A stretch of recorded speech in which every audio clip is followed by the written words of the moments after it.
So, Brian, you've mentioned communication and how you guys know that communication is a problem at the moment.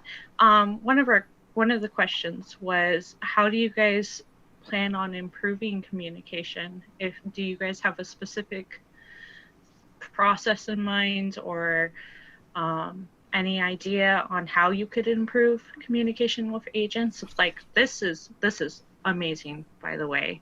This We really appreciate this chance to be able to talk to you, and I feel like this is a great step. And I did read your responses on forums saying that you would like to do more with the community, but we were wondering if what other ideas you may have. Yeah, definitely.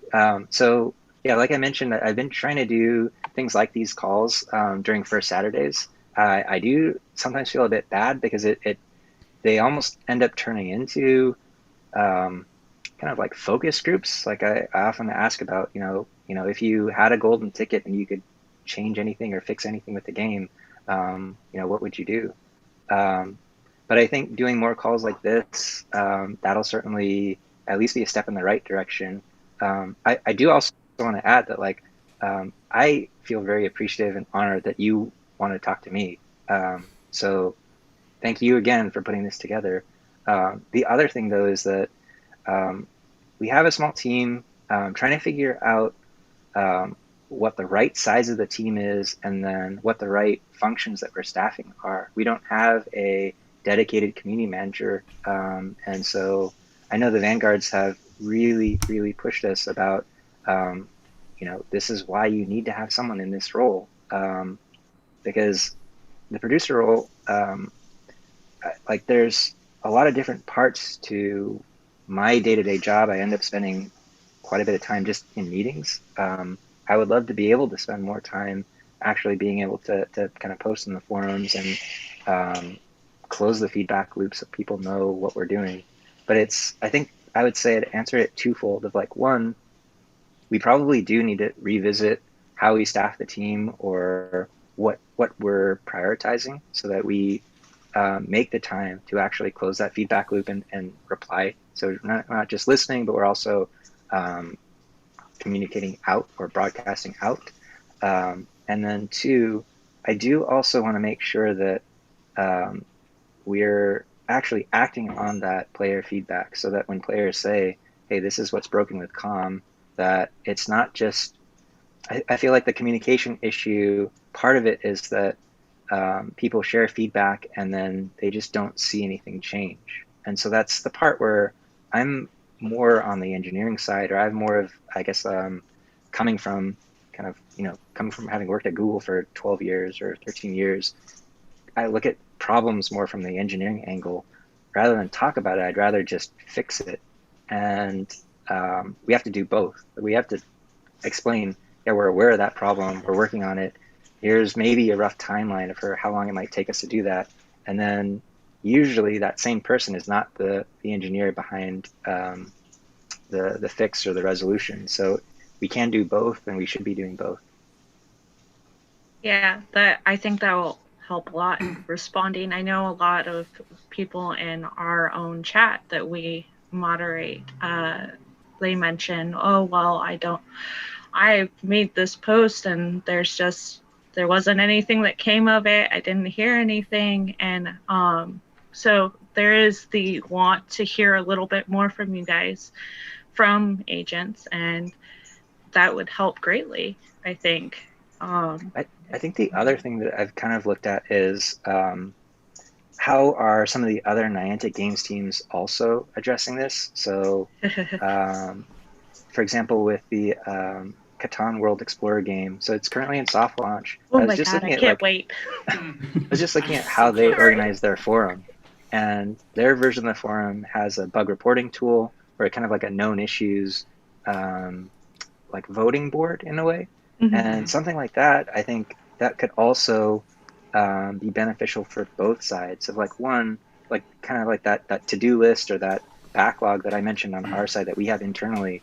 If players are able to tell us this is the issue that we're seeing, and then also, based on the volume of reports or the volume of the +1s, this is how how it might stack rank against some of the others. I think things like that would also be pretty useful. I think maybe just to take a quick note on when we do look at player feedback, why some things take longer than others. It's usually not because we're not listening, but it's because it's always easier for us to fix a technical issue if we can reproduce it. So if it's something that, for whatever reason, with either because of our kind of test conditions or the fact that we're using both internal servers or private servers for testing, and then also we test externally with the live servers as well. If it's not something that we can reliably reproduce consistently on our own devices, it just makes it more tricky to figure out the root cause of the problem. And so that's part of the reason why we also do that testing on the live server, is that the live version of the game versus a version of the game that has 20 people on it, it just works a lot differently. And so we do want to test in actual real world conditions.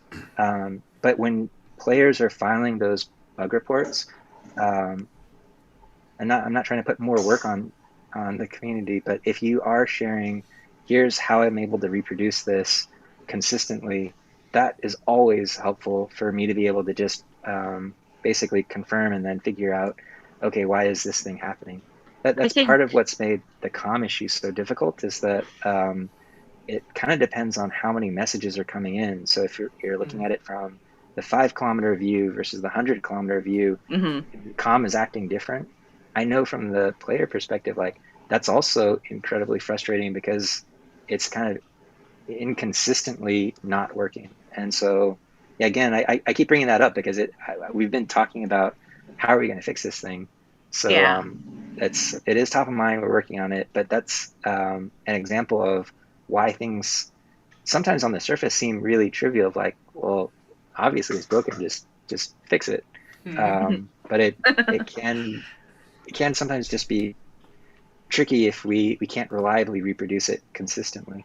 Yeah, I know there's been a couple of times that there's been like a little error that's happened that agents have been like, oh my God, this just started, and we've gone, go put it on the forums if you know exactly how it happened. And I've noticed that when there's those details that you guys have gotten to it right away, like there was a couple of errors with a jumble of letters that you guys were able to fix really quickly because agents were able to tell you how they got that error specifically. I think there's one with DroneNet that I know that took a little bit longer to fix. That fix is going to come.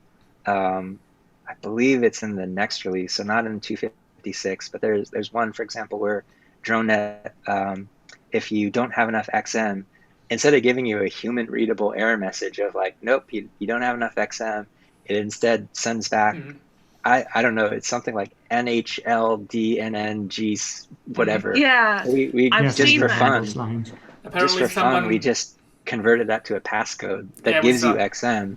But the real way to fix it is we should make that a human readable error message. But I guess that's the other part too, is like, I'm not an engineer, I'm not fixing the game, but I do have access to create passcodes, or multiple people on our team have access to create passcodes. So that was one example where, yeah, we do have to actually fix the bug, and we have now fixed it.